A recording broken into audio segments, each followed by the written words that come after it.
Welcome, everybody, to today's Building My Legacy podcast. I have with me today Taylor Adams. Taylor is interesting in terms of all of the things that she has done in her life so far.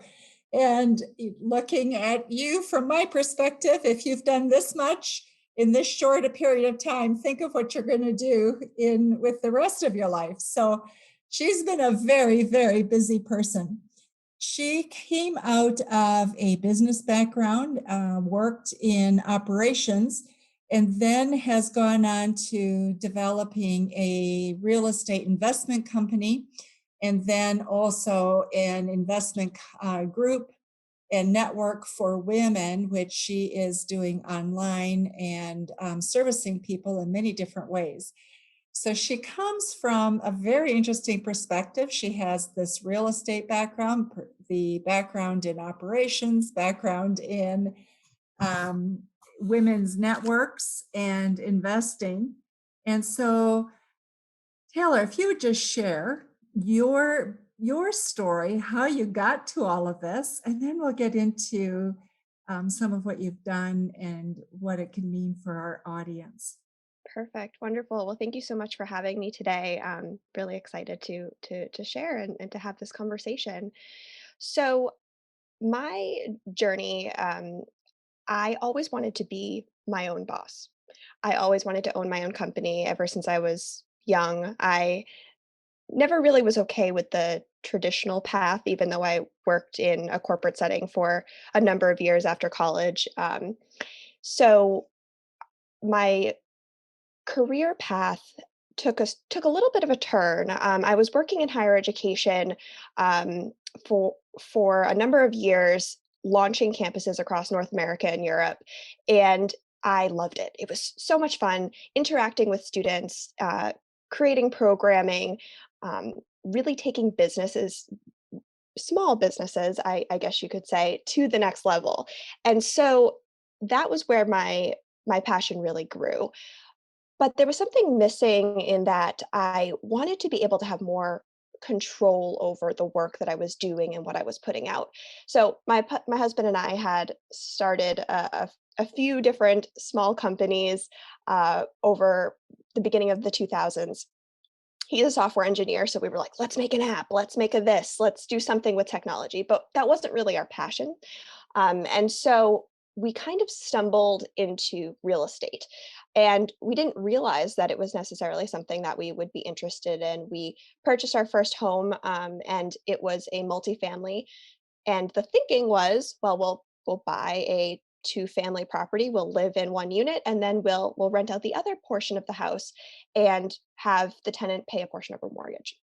And we didn't realize that was real estate investing at the time, and it kind of snowballed from there. So we started with our what's called a house hack and then moved into accumulating properties, and we really found, wow, this is really fun. This is a really neat thing to do, and it's a way to actually give back to the community because if you're buying a bunch of properties in areas that are not super great, maybe the other landlords or the city itself is not taking care of that community, you can use the money that you're receiving to actually give back into that community. So that covered a lot of different things that we were very interested in, always very interested in giving back to our community. So I reconnected with a former college friend of mine, and we were both in investing, and we realized there was really nowhere for us to go with um, our focus in community, with our focus in entrepreneurship. And we decided that why don't we just create that community? So out of that was born this community called the Women's Investment Network. And this all happened right before the pandemic. And once the pandemic hit, we were like, oh my goodness, people really need a platform to go to. They really need to be able to connect with one another. So we developed this community that was supposed to be in person. We were thinking small at the time. We were like local, in the Boston area. We'll make sure that these women are getting the support that they need. But once the connection opened up and we could service people online and help build this community to a larger scale, we really dove in. So it turned into a podcast where we're interviewing um, women who are interested in starting a company. They're interested in investing. They have a company. They're very successful. So we're interviewing them on our podcast and really helping to inspire that community. And then in addition, we are building programming coming from my higher education background, and my co-founder, she is also an educator. So that's just all of our alley. We are really excited to be able to offer that and to really celebrate and inspire other people. So as of now, that's where we are. We're really building and leaning into that support and helping others to find the passion and the fun that we've been able to find in our own work. You know what's fascinating, Taylor, is you have right from the outset created legacy and you're moving that with you as you go with what you're doing with giving back to the community. And I think that's going to be the challenge companies are going to be faced with moving Absolutely. forward. More and more people are saying, so, but you make this money, and what are you really doing to help solve some of our community's problems? So you are way ahead of the curve in that. So good for you. Thank you. When initially before we started when my husband and I with our company, that's more of our personal company, we really from the beginning wanted to put together a plan on how we could make sure that we were touching on all of the things that were really important to us. And we have built into our business plan, how are we going to be giving back to the community? Are we going to be offering opportunities for volunteer days for our employees that we have in the future? We wanted to build that in now to make sure that the foundation is built on those values so that we don't lose sight of it once things really start rolling, and we've grown beyond the point where we're focusing into the day-to-day of the work. Good for you. So tell me, as you work with women, are there unique challenges that women deal with in making their investment decision to get into investments? Let's start there, and then with the how they operate and run their businesses. Yes, that's a great question. And it's definitely something, there are unique challenges that we see, absolutely. So the biggest challenge, right from the start, is there aren't a lot of women in the field. Just from the outset, it's very male dominated, and that can be intimidating. I think a lot of women think that, oh, I have to have a partner in order to be able to do this, and a lot of that stems from having two people being able to invest together, because you know, quite frankly, you need funds in order to invest. Um, but we're really helping them to understand that there are so many different avenues. You don't need to be, making X amount of money in order to invest. There are other ways and other methods that you can do it, and you can do it on your own. So that's one piece. It's male dominated, so that can be a little intimidating. We also see a lot of imposter syndrome coming through with the women who are interested in investing, or um, investing in general, investing in themselves. Um, it's a challenge because imposter syndrome is something that I think starts from a very young age, and it's a kind of a societal issue. Um, and so that's something that we work on with them as well. Um, Overall, I think that as we help them through the process, they start to see that there's so much more that they can do, and partnership if they want it within the community that we've created. um, they can lean on others there.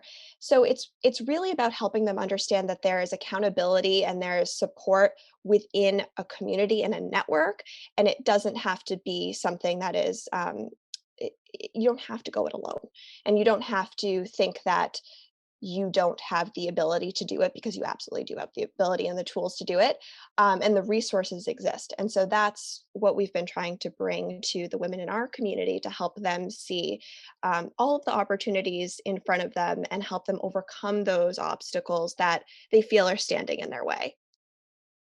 Think a little bit more about the imposter syndrome because that exists in the corporate world as well, it exists Mhm. in many different places. So share a Absolutely. little bit about what you've learned about that and what it really means. Yeah, absolutely.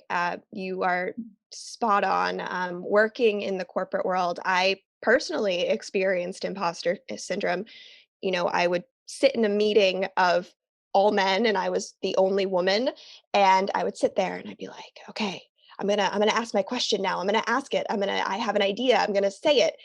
And then I wait till the end of the meeting and then someone says my idea. And I'm like, "Oh my gosh, I could have said it. I could have done it." But what's holding me back from doing that? So what I've learned from imposter syndrome is that it's something that we're creating within ourselves. So imposter syndrome really is believing that you aren't qualified, you aren't enough, um, you aren't as experienced as other people, and so therefore you can't speak on or do something that someone else is doing. And at the end of the day, that's simply not true. Some people are just better at faking it than others. Uh, um, that is true so too. so it's very it's very common that what you'll actually do is you'll undersell yourself. The person who is speaking up in a meeting or doing a particular thing, they may also have the same fear that you have, but they're more comfortable with being uncomfortable. So to overcome that imposter syndrome, you have to just realize where I am is exactly where I need to be. So whatever expertise or skills that I'm bringing to the table, those are the ones that got me to the table in the first place. And so if I am there, I am ready to speak, and it's going to be uncomfortable. And sometimes we're going to be wrong, but that's okay. You need to just be comfortable with being uncomfortable, and eventually that gets easier. You will start getting into situations that are more challenging, and you'll look back and you'll say, "Oh my gosh, 5 years from now, 5 years ago, I would have never spoken up, or I would have never done this thing because I didn't believe that I was qualified enough to do it." Um, but it really is something that builds, but it's something that we never stop working on. So, what are the skills that women bring uniquely that make them have the potential? In some ways, I think women have the intuition that can make them more successful. But what is it that you have found that women bring to the investment table? Yeah. So I actually think that what absolutely, I think that what women bring is actually what we think that we're not bringing. So by holding back and being like, "Oh my gosh, I don't know if I have this experience," you've actually done all of the background work. Women are overly prepared before they're taking action. So by the time you're ready to take action, you have so much more knowledge than many other people who have been in your position before. So I think that's one big thing, is that we tend to over prepare, and so that we can deliver the way that we want to deliver. So I think that's a big one. I think the other big thing is what we found in our community is there's a big focus on mindset, and focusing on shaping your mindset to align with a why. And I think that women are very focused on that why. Why am I doing this? What is the ultimate reason? And money in and itself can't just be your ultimate why. Of course, it's a part of it, but is your why that you want to be able to have more time to spend with your family, or more time to travel, or more time to focus on whatever your passions are?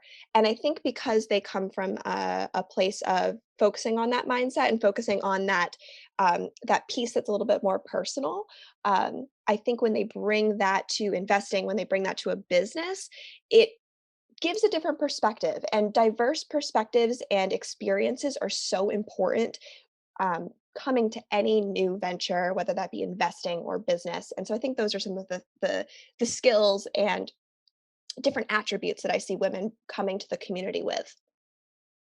So as women move into investment, what's the biggest mistake they could make, do you think? Waiting too long. Interesting. So like I said, women we've seen in our community specifically, women wait forever to get started. They're like, I'm gonna be so prepared by the time I get there. But by the time they get there, they've waited, they've waited. I always say the longer you wait, the longer you wait. The longer you wait to do something, the longer you wait to see results. So if you're waiting 10 years to get extra prepared in order to be able to execute, someone else in those 10 years is going to have already accomplished what you wanted to do. And once you're actually in that position, you're going to look back at your past self, and you're going to say, oh my gosh, why didn't I start sooner? And I know with our podcast guests that we have, that's often what they will say to us is, why didn't I start sooner? Why did I wait so long? And it's just because we tend to second guess ourselves. So don't second guess yourself. Just start from where you are now, because you'll look back and want to have started sooner, even sooner than you did. So for what you do with women in investment, is there a need to have access to capital? And what's their experience with that? Hmm, it's a great question. So it's a mix. So there are ways to invest with little or no money down. There are ways to do it, and I think that providing that education is one of the big things that we focus on. Is you don't need to wait until you have hundreds of thousands of dollars before you can start actually moving into investing or starting a company or whatnot. There are ways to do it for smaller amounts of money. So, for instance, I can give an example of a house hack, which is what my husband and I started with, is a way to invest with little money down. So 3.5% down on a property, and potentially live for free. And then you can be saving to get your next property. So that's just a way you can do it for little money down. If you're a veteran, you could get a VA loan and zero money down. You could invest other people's money, and that's a way you could do it with no money down. Um, so I think that the access to capital is definitely something that holds people back. There are different approaches when it comes to building that capital and finding access to it, and finding a mentor and finding someone to work with is a big piece of what can get you to that next level. Um, so we really work hard to make sure that we're connecting people with people who are experienced so that they can learn from someone who maybe is just 10% ahead of where they are. And that'll give them the confidence to move forward and maybe invest someone else's money so they can take the burden off of that person, because there's some people who just don't want to actually be in the day to day of investing. They would prefer someone else handle that. And if you are the type of person who is really organized and really excited about doing that, you can absolutely help them and help yourself at the same time.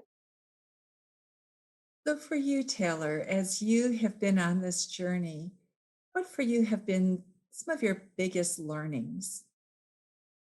Yes. So some of my biggest learnings have been the best laid plans don't always work out. The pandemic has been very eye-opening for me. So I was 5 months pregnant when the pandemic hit. My husband and I had a rock solid plan of what we were going to do in 2020 and what that was going to mean for 2021. And we really had to pivot. And that pivot turned into actually great things, but you have to find that silver lining. You're going to create these big plans, whether it be with investing, like our investing journey has totally shifted this year and will probably for the next couple years. And it has shifted my business to a place where I now can service people online. I've created a business that I'm really passionate about and helping other people.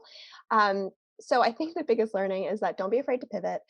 And even when it seems scary, uh, there will be a silver lining, and maybe you'll end up in a better place than where you ever thought you could have been before. Just speak a little bit to being a mother. You're a new mom as you've gone through this. And I think that's one of the challenges women often have is trying to figure out being a mom, having children, being responsible and accountable for their role as a mom, and then excelling at business. So what are your some of the things that you've learned that you've had to adapt to, adjust, and shift in your thinking as you became a mom? Yeah, absolutely. It's been a wild ride so far. So she just turned a month a couple days ago. So brand new to the mom life. Um, so some of the things that I did prior to having her is I really focused on how can I automate my business? How can I create something that's scalable that will give me time back in my day so that I can dedicate my time to her and still not lose traction on my business? So once I went on maternity leave, which I am technically on now, which wasn't a real I wouldn't say it's a real maternity leave because I'm so passionate about what I'm doing that I want to be in it all the time. I want to be in the business all the time working with my clients. So I think my focus has been how do I create a system for myself, a process for myself that allows me to have more time back in my life. And my ultimate why has always been to be able to spend more time with my family, my husband, my daughter, our puppy. How do we do that? And that was the big why that really started this all of this. And I found that by doing what I'm doing now and feeling like oh my gosh, I don't have it all together. I'm a mess sometimes, has actually been a blessing because it's forced me to be very specific and regimented with my process. So, an hour a day when she's napping, I can focus on automating the business. I can focus on creating a schedule that works for me and having the business move forward without me being in it every day. So I can sit with her and I can have those baby cuddles because they don't last very long. Um, so that's been my big thing is focusing on that. And a huge shout out to my husband. He is the ultimate partner. He is in a meeting right now, and I fed the baby. He took the baby. We he's so helpful when it comes to really helping me create that time because I think I get that guilt of, well, I have the small business. I need to take the baby. Like I'm the one who needs to help the baby because I have more flexibility.